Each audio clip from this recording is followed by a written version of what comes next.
Hello friends, the topic for today's class is has and have. You must be thinking that we have already learned the use of has have. So you are absolutely right. We have learned the use of has have in the class of present perfect tense. So if any of you did not attend the class of present perfect tense, please subscribe the channel and go through the description box. There you will find the link of present perfect tense.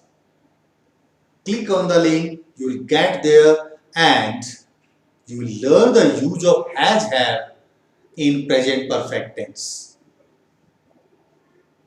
But today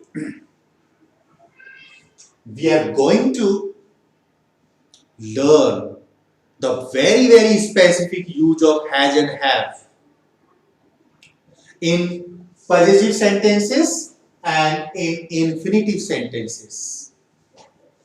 Now question arises, what is possessive sentence? So my dear friends, possessive sentences are those kind of sentences in which subject does not act, subject does not work, no action takes place. We just describe that subject has something. Subject has possession of something. Possession means to have something. Like the example, Ram के तीन भाई हैं. राम के तीन भाई हैं. In this sentence, Ram कोई काम नहीं कर रहा है. Ram is not doing any work. Ram is not doing any action. यहां पर हम बात क्या कर रहे हैं कि राम के पास क्या है क्या नहीं है. तो क्या है? तीन भाई है. अब अगर इसी तरह से हिंदी के एग्जाम्पल लें तो और भी हम बहुत सारे एग्जाम्पल ले सकते हैं जो हम डेली बोलचाल में बोलते हैं. मेरे पास पेन है, तुम्हारे पास कार है, उसके पास मकान है. इस तरह के बहुत सारे एग्जाम्पल्स. तो ये जो इस तरह के एग्जाम्पल होते हैं जिनमें सब्जेक्ट जो होता है वो कोई काम नहीं करता बल्कि बताया जाता है कि सब्जेक्ट के पास क्या है. तो सब्जेक्ट के पास अगर कुछ है, अगर सब्जेक्ट किसी चीज का मालिक है तो वो जो सेंटेंसेस हैं उन्हीं को हम बोलते हैं पॉजिटिव सेंटेंस. ये जो सेंटेंसेस हैं इनको जब हम ट्रांसलेट करते हैं इंग्लिश में तो माय डियर फ्रेंड्स, ये जो हमने टेंस सीखे थे, present tense, past tense, future tense, वो टेंसेस के जो रूल्स एंड रेगुलेशंस हैं उन रूल्स एंड रेगुलेशंस में के अकॉर्डिंगली इनका ट्रांसलेशन नहीं हो सकता. जैसे अभी हम बोल रहे हैं राम के तीन भाई हैं, ये प्रेजेंट की बात कर रहे हैं कि फिलहाल राम के तीन भाई हैं. लेकिन प्रेजेंट टेंस के जो रूल्स हैं उनके अकॉर्डिंगली इसका ट्रांसलेशन नहीं हो सकता क्योंकि प्रेजेंट टेंस के जो रूल रेगुलेशंस है उनमें उन्हीं सेंटेंसेस का ट्रांसलेशन हो सकता है जिन सेंटेंसेस में कुछ एक्शन किया जाता है, कुछ वर्क किया जाता है. यहां पे कोई एक्शन या वर्क नहीं हो रहा, राम कुछ नहीं कर रहा है. ये पॉजिटिव सेंटेंस होते हैं. तो पॉजिटिव सेंटेंसेस को ट्रांसलेट करने के लिए we use this sentence structure. First of all we speak subject, then has और have. As we already know that has is used with singular subject and have is used with plural subject. And then we speak noun. This is the sentence structure. Let's take example of this. Ram के तीन भाई हैं. In this sentence Ram is the subject. काम करने वाला यानी किसके बारे में बात कर रहे हैं? राम के बारे में बात कर रहे हैं. तो Ram is the subject. Ram And now, because Ram is singular, so has. And then noun. Noun यानी किसकी बात कर रहे हैं? तीन भाई. यहाँ पे नाउन के तीन भाई, उसके पास क्या है? राम के पास क्या है? तीन भाई. तो Ram has 3 brothers. Ram has 3 brothers. Simple. Ram has 3 brothers. इस तरह से ट्रांसलेट हो जाता है. अब कोई भी एग्जांपल, मेरे पास पेन है, अब आप बोलेंगे I have a pen. Subject.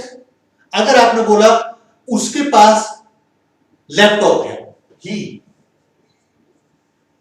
Has a laptop. यहां पे आपने ही, क्योंकि सिंगुलर है तो हैज है.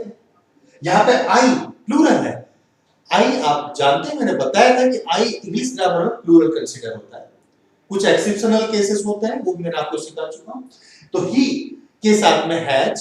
अब अगर उनके पास बड़ी गाड़ी है,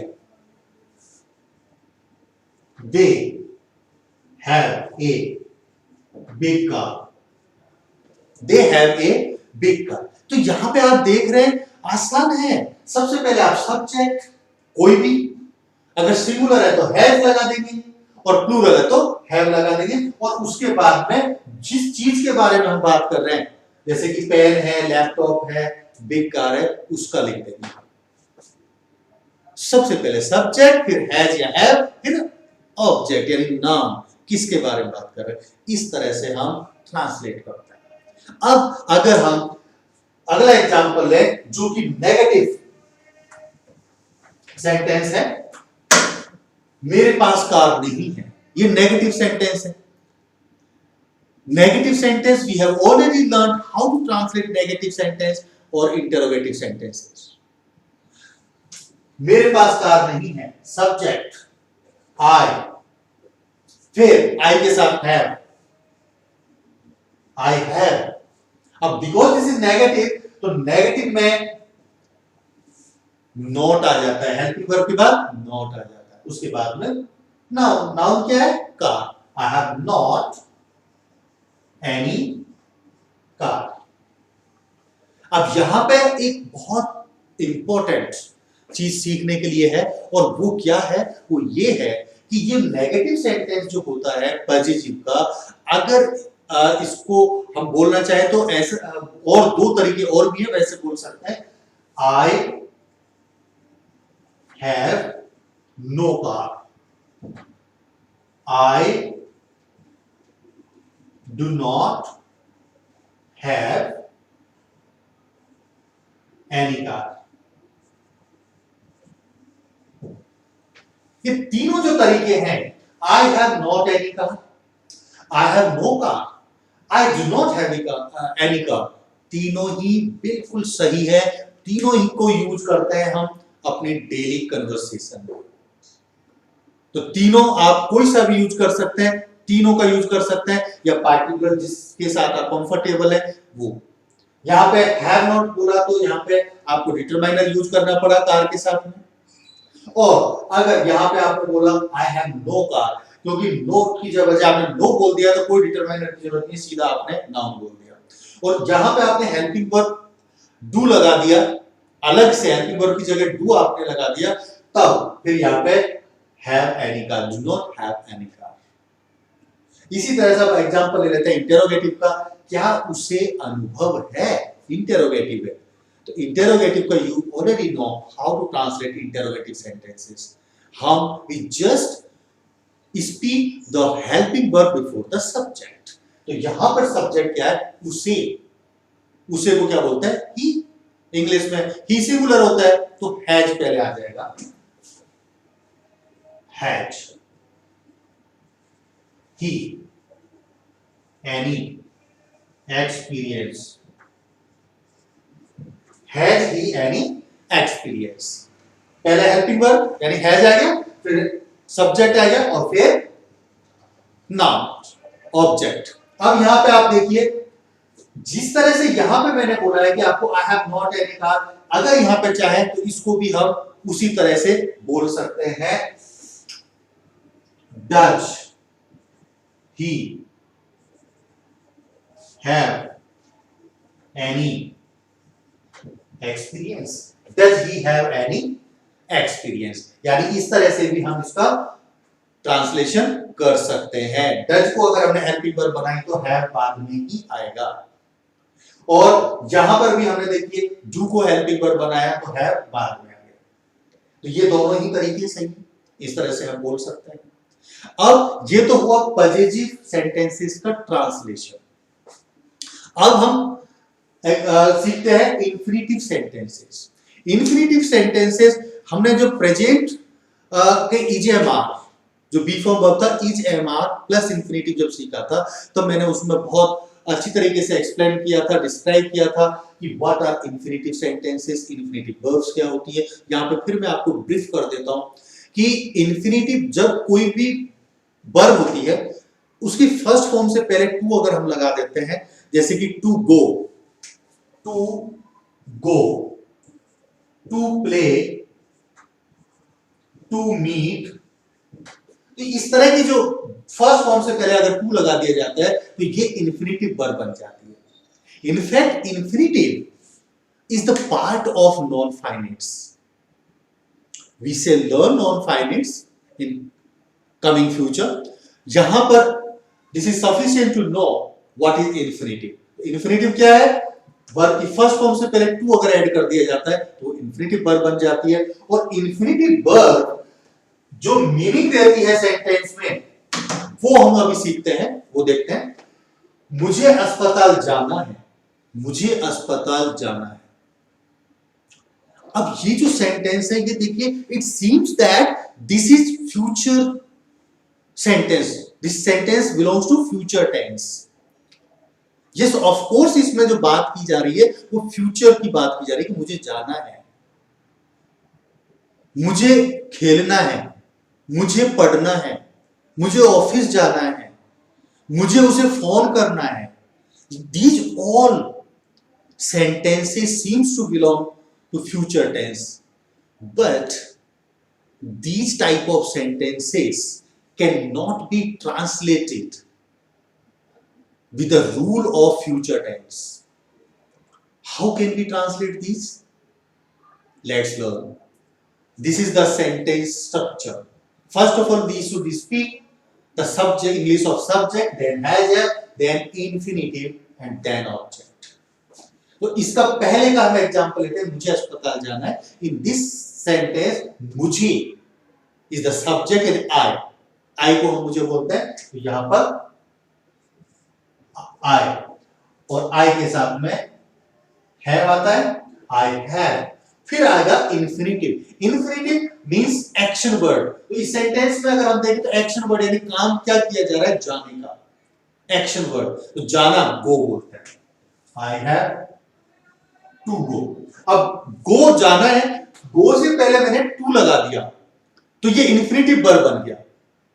अब आई हैव टू गो, मुझे जाना है, यानी जब इंफिनिटिव बन जाती है वर्ब तो उसका जो मीनिंग होता है वो मीनिंग बदल जाता है। वो गो यानी यहां पे गो का मतलब जाना, जाता है, वो नहीं दे रहा, ये जाना है। अगर टू प्ले खेलना है, टू मीट मिलना है, टू स्टडी पढ़ना है, इस तरह से इंफिनिटिव मीनिंग चेंज कर देती है सेंटेंस का। तो आई हैव टू गो। अब उसके बाद हम किसका इंग्लिश लिखते हैं, ऑब्जेक्ट का। ऑब्जेक्ट क्या है इसमें, अस्पताल, to the hospital, to the hospital. I have to go to the hospital. अब यहां पे जो सीखने वाली बात है, ध्यान देने वाली बात है, वो ये है कि अगर मैं इस सेंटेंस को इस तरह से लिख देता हूं, I am to go to the hospital, जैसा कि जो हमारा पिछला जो वीडियो था is am are plus infinitive, उसमें मैंने आपको सिखाया था कि ये जो मुझे अस्पताल जाना है, मुझे खाना खाना है, मुझे स्कूल जाना है, मुझे पढ़ना है, ये होते हैं ये कमिंग फ्यूचर के, इनको is am are plus infinitive से भी ट्रांसलेट करते हैं। तो जैसे मैंने इसका ट्रांसलेशन ये कर दिया, I am to go to the hospital, ये भी बिल्कुल सही ट्रांसलेशन है इसका ट्रांसलेशन। हिंदी में यही है, लेकिन इंग्लिश में दो तरीके से ट्रांसलेट हुआ। I have to go to the hospital, I am to go to the hospital. Only difference यहां पे आ रहा है, यहां पे तो सब्जेक्ट के बाद हैव लगा है, यहां पे एम लगा है। क्या फर्क होता है? अगर हैव लगा देते हैं तो क्या होता है, एम लगा देते हैं, ईजेएमआर लगा देते हैं तो क्या होता है, वो ध्यान देना बहुत इंपॉर्टेंट है। जब कभी भी जो सेंटेंस में एक्शन किया जा रहा है, उस एक्शन को करने में कोई कंपल्सन है, कोई मजबूरी है, कोई बहुत ज्यादा जरूरी है उस काम को करने की, if there is any compulsion in doing action, if there is very necessity of doing particular action, then we use has or have after this subject. And if there is no compulsion, if there is no necessity, very necessity, if there is no urgency in doing action, then we use is MR before verbs. यही दोनों में difference है। हिंदी में जब हम बोलते हैं यहां पर कि मुझे अस्पताल जाना है, अब ऐसे भी बोल देते हैं मुझे अस्पताल जाना पड़ता है, तो ये जो पड़ता वर्ड है ये तो अपने आप में, जब किसी भी सेंटेंस में पड़ता वर्ड आ जाता है, मुझे जाना पड़ता है, मुझे पढ़ना पड़ता है, मुझे ऑफिस जाना पड़ता है, मुझे खेलना पड़ता है, मुझे ये काम करना पड़ता है, मुझे सुबह जल्दी उठना पड़ता है, तो हिंदी में ये जो पड़ता वर्ड है ये अपने आप में, ये जो वर्ड है ये अपने आप में इंडिकेशन देता है कि जो वर्क किया जा रहा है इसके पीछे कुछ ना कुछ मजबूरी है, कुछ कंपल्सन है, वो बहुत ज्यादा जरूरी है, कुछ अर्जेंसी है। लेकिन इंग्लिश में तो पढ़ता वर्ड हम यूज नहीं कर सकते, तो इंग्लिश में ऐसा क्या है? तो इंग्लिश में ये होता है हैज हैव अगर आपने लगा दिया तो इसका मतलब है कि उस काम को जो करना है कमिंग फ्यूचर में, उस काम को करने में मजबूरी है, कंपल्सन है, अर्जेंसी है या बहुत ज्यादा जरूरी है। और अगर इसे हम लगा देते हैं तो सिंपल। अभी जैसे आप बोले कि मुझे सुबह जल्दी उठना है, I am to get up early in the morning. अब अगर आप ये भी बोल सकते हैं I have to get up early in the morning, दोनों में मीनिंग दोनों का सेम है कि मुझे सुबह जल्दी उठना है, लेकिन जब आपने ये बोला कि I have to get up early in the morning, इसका मतलब है बहुत ज्यादा अर्जेंट काम है, या आपको उठने के पीछे कोई मजबूरी है, या बहुत कोई जरूरी काम है, अर्जेंसी है, तब आपने बोला I have to get up early in the morning. लेकिन जब आपने बोला I am to get up early in the morning, it means कोई मजबूरी नहीं है, कोई कंपल्सन नहीं है, ये आपका यूजुअल हैबिट है, आपकी यूजुअल तरीका है आपका जल्दी उठने का, नॉर्मल है। ये डिफरेंस है। चलो अब आगे एग्जांपल लेते हैं। सीता को खाना नहीं बनाना पड़ता, ये नेगेटिव सेंटेंस है, तो इसको ट्रांसलेट करते हैं। सीता, अब सीता सिंगुलर है तो सीता के साथ है जा जाएगा, और ये नेगेटिव भी है तो नेगेटिव में हम क्या करते हैं, हेल्पिंग वर्ब लगा देते हैं, हेल्पिंग वर्ब के बाद नॉट लगा देते हैं, सीता हैज नॉट। फिर इंफिनिटिव में एक्शन वर्ड, इस सेंटेंस में एक्शन क्या किया जा रहा है, खाना बनाने का, खाना बनाना पड़ता है, Sita has not to cook. Cook, अब जो कुक जो होता है, कुक जो वर्ड है वो पार्टिकुलर वर्ड, कुक वो खाना बनाने के लिए होता है, नहीं तो बनाना जो है उसको तो मेक भी बोलते हैं इंग्लिश में, लेकिन जब खाना बनाने की बात हो तब कुक आ जाता है। तो Sita has not to cook food, Sita has not to cook food, ये इसका ट्रांसलेशन। अब इसी तरह से क्या हमें तुम्हारा इंतजार करना है, ये इंटरोगेटिव सेंटेंस है। Now I hope that there is no need to describe once again how to translate interrogative sentences in English. You must know that to translate interrogative sentence, we just speak helping verb before the subject.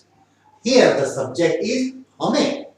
क्या हमें तुम्हारा इंतजार करना है? हमें means we plural है तो have आएगा यहां पर, तो हैव को हम पहले बोल देंगे. तो यहां पर हैव वी, उसके बाद में इन्फिनिटिव क्या है? इंतजार करना, मतलब वर्ब क्या है? एक्शन क्या है? इंतजार करने का. Have we to wait, infinitive बना दिया क्योंकि टू लगा दिया यहां पे. और फिर ऑब्जेक्ट क्या है? तुम्हारा, फॉर यू. इंटेरोगेटिव है तो लास्ट में इंटेरोगेटिव सिंबल लगा दे. Have we to wait for you. इस तरह से इंटेरोगेटिव सेंटेंस. अब जैसे हमने यहां पे देखा कि इन सेंटेंसेस में भी हमने डू को हेल्पिंग वर्ब, डू और डज को हेल्पिंग वर्ब के रूप में यूज किया है. यहां पर भी हमने डज को हेल्पिंग वर्ब के रूप में यूज किया है. इसमें भी अगर हम चाहें तो डू और डज को हेल्पिंग वर्ब के फॉर्म में यूज कर सकते हैं. तो अगर यहां पे कर देंगे तो इस तरह से हो जाएगा. डू पहले आ जाएगा, do we have to wait for you. इस तरह से भी ये ट्रांसलेट हो सकता है. Do we have to wait for you. तो चाहे हम तो इस तरह के सेंटेंस में डू और डज को हेल्पिंग वर्ब के फॉर्म रूप में यूज करके, और जो हेल्पिंग वर्ब का काम होता है पहले आने का, तो वो डू आ गया, तो डू ने काम कर दिया इंटरोगेटिव हेल्पिंग वर्ब का, तो हैव अपनी जगह पर ही रहा सब्जेक्ट के बाद में. और अगर हम डू को यूज नहीं करें तो हम हैव का काम भी कर सकते हैं. हैव यहाँ पे हेल्पिंग वर्ब का काम करेगा स्टार्टिंग में, यानी सब्जेक्ट से पहले आके. दोनों ही स्ट्रक्चर्स ठीक है. दोनों में से जो स्ट्रक्चर्स आपको ज्यादा कंफर्टेबल लगे आप उसका यूज कर सकते हैं. तो इस तरह के जो सेंटेंसेस होते हैं इनमें ज्यादा प्रैक्टिस की जरूरत होती है. जितना ज्यादा प्रैक्टिस करेंगे वो बेटर होगा. ये दो हमें सीखे. Positive sentences we have learn, infinitive sentences we have learned, and now present perfect tense. Present perfect tense, as I already told you that we have learned present perfect tense. तो यहां पर there is no need to describe once again, explain once again. आपने जिन्होंने भी present perfect tense की class attend नहीं करी है, please go through the description box and check their link of the present perfect tense. वहां से आप सीख लेना है. सिर्फ यहाँ पर हैज हैव की वजह से मैंने यहाँ पे लिखा था कि हैज हैव का यूज पॉजिटिव सेंटेंसेस में भी होता है, हैज हैव का यूज इंफिनिटिव सेंटेंसेस में भी होता है, और हैज हैव का यूज प्रेजेंट परफेक्ट टेंस में भी होता है. अब इन दोनों का यूज जब आप सीख चुके हैं ना, मुझे उम्मीद है कि आपको लग रहा होगा कि देखिए ये जो सेंटेंसेस है ये हम डेली लाइफ में कितने बोलते हैं. पॉजिटिव के पास में पॉजिटिव जो सेंटेंसेस होते हैं, जैसे मान लो I have whiteboard, I have black pen, I have table, I have fan, I have AC, I have cooler. Do you have cooler? Don't you have cooler? अब do you have cooler और have you cooler both are same. मैंने आपको पहले explain कर दिया. तो इस तरह से जो प्रैक्टिस करने की कोशिश करें आप, इस तरह के सेंटेंसेस को, छोटी छोटी सेंटेंसेस बोलें. I have this, I have this, do you have this, have you this, have you read in pen, have you change of 500 rupee note. इस तरह से जो बहुत सारे सेंटेंसेस हैं उनकी प्रैक्टिस करें. मैं हमेशा जैसे आपको बोलता हूं, स्टार्टिंग में कोशिश करें कि 15 से 20 सेंटेंस आप मिरर के सामने खड़े होकर बोलें. जब आप 15 से 20 सेंटेंस बोल लेंगे यू विल फील कॉन्फिडेंस. आपको बहुत अच्छा लगेगा कि आप बोल पा रहे हैं. उसके बाद में you can try such type of sentences with your nearest and dearest in your family.